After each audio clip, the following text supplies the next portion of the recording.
नमस्कार दोस्तों, एक बार फिर हमारे YouTube चैनल में आप लोगों का हार्दिक स्वागत है। लेटेस्ट अपडेट निकल कर आई है कि कर्मचारियों के लिए बहुत बड़ी खुशखबरी है। मिलेगी कर्मचारियों को जल्द ही गुड न्यूज। केंद्रीय कर्मचारी की बेसिक सैलरी बढ़ेगी, 18,000 रुपये की जगह होगी 27,000 रुपये।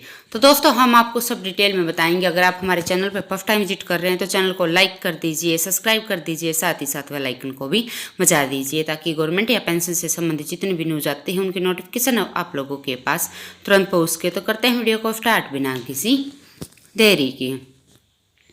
दोस्तों, केंद्रीय कर्मचारियों के लिए आने वाला दिन या यूँ कहें कि आने वाले साल काफ़ी अच्छे रहेंगे। कई तोहफे उनका इंतजार कर रहे हैं। साल 2023 से ही उनकी सैलरी में इजाफे को लेकर तैयारी शुरू हो गई है, लेकिन एक तोहफा जो उन्हें बिना किसी प्लानिंग के मिलेगा वो है महंगाई भत्ता। ये हर साल मिलता है और आगे भी मिलता रहेगा, लेकिन कहानी में ट्विस्ट तब आएगा जब साल 2024 आएगा। यहाँ से कर्मचारी की सैलरी में ज़बरदस्त इजाफा देखने को मिलेगा।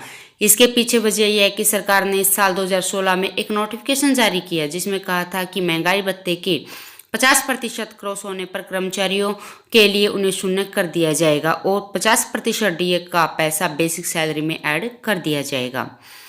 इस नियम की वजह से कर्मचारी की सैलरी में कितना इजाफा होगा और कैलकुलेशन कैसे करेंगे तो हम आपको बताते हैं। दोस्तों, केंद्रीय कर्मचारी को जुलाई 2022 से 38% महंगाई भत्ता मिल रहा है। अब अगला रिवीजन जनवरी 2023 में होगा।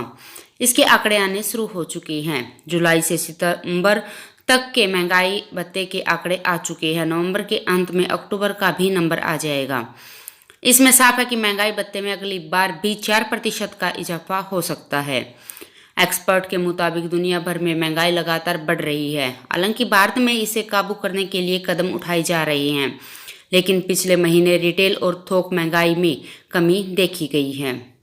ऐसे में महंगाई भत्ते में इजाफे की ही उम्मीद है। अभी तक तो जो आंकड़े दिख रहे हैं वो 4% की बढ़ोतरी की तरफ साफ इशारा कर रहे हैं। अगर जनवरी में भी 4% का इजाफा होता है तो महंगाई भत्ता 42% पर पहुंच जाएगा। दोस्तों, कर्मचारियों के लिए हर 6 महीने में महंगाई भत्ते का रिवीजन होता है, लेकिन 7वें वेतन आयोग के तहत इसमें एक शर्त जोड़ी गई। शर्त ये थी कि जब कर्मचारी का महंगाई भत्ता 50% को पार करेगा तो उसे बेसिक सैलरी में मर्ज कर दिया जाएगा और महंगाई भत्ता यानी डीए को शून्य कर दिया जाएगा। 50% होने पर महंगाई भत्ते के रूप में कर्मचारियों को जो पैसा मिल रहा होगा उसे बेसिक सैलरी में जोड़ दिया जाएगा और उनकी सैलरी में अच्छा खासा इजाफा देखने को मिलेगा। लेवल 3 के कर्मचारी की न्यूनतम बेसिक सैलरी 18,000 रुपये है। दोस्तों, मान लीजिए कि डीए बढ़कर 50% पर पहुंच गया तो कर्मचारी के भत्ते के रूप में 9,000 रुपये मिलेंगे। इस 9,000 रुपये की रकम को बेसिक सैलरी में जोड़ देंगे तो कर्मचारी की बेसिक सैलरी 27,000 रुपये हो जाएगी और यहाँ से महंगाई भत्ता शून्य हो जाएगा। नया वेतनमान लागू होने पर कर्मचारी को मिलने वाला डीए को मूल वेतन में जोड़ दिया जाएगा। एक्सपर्ट की माने तो नियमों के मुताबिक कर्मचारियों को मिलने वाला डीए को 100% मूल वेतन में जोड़ा जाने लगा। साल 2016 में सरकार के नियमों में बदलाव किया। साल 2006 में जब छठा वेतनमान आया था तो उस समय 5वें वेतनमान में दिसंबर तक 187% डीए मिल रहा था। पूरा डीए मूल वेतन में मर्ज कर दिया, इसलिए छठे वेतनमान का गुणांक 1.87 था। तब नया वेतन बैंड और नया ग्रेड पे भी बना था, लेकिन इसे देने में 3 साल लग गए थे। 7वें वेतन आयोग में भी ऐसा ही किया जाएगा। अब 8वां वेतन आयोग की सिफारिश 2024 में आनी है, तब एक बार फिर ऐसा ही होने की उम्मीद है। साल 2016 में भी ऐसा ही हुआ था। दोस्तों, साल 2006 में छठे वेतन आयोग के समय नए वेतनमान को 1 जनवरी 2006 से लागू किया गया था, लेकिन इसकी अधिसूचना 24 मार्च 2009 को जारी की गई। इस देरी की वजह से सरकार ने 39 से 42 महीने का डीए एरियर 3 किस्तों में 3 वित्तीय वर्ष 2008, 9, 10 और 10 और 11 में भुगतान किया गया। नया पे स्केल भी बनाया गया। 5वां वेतनमान में 8,000 से लेकर 13,500 वाले वेतनमान में 8,000 पर 186% डीए 14,500 रुपये होता था। इसलिए दोनों को जोड़ने पर कुल वेतन 22,000 रुपये से लेकर 22,800 रुपये हुआ। छठे वेतनमान में इसका समकक्ष वेतनमान 15,600 से लेकर 39,100 प्लस 5,400 ग्रेड पे निर्धारित किया गया।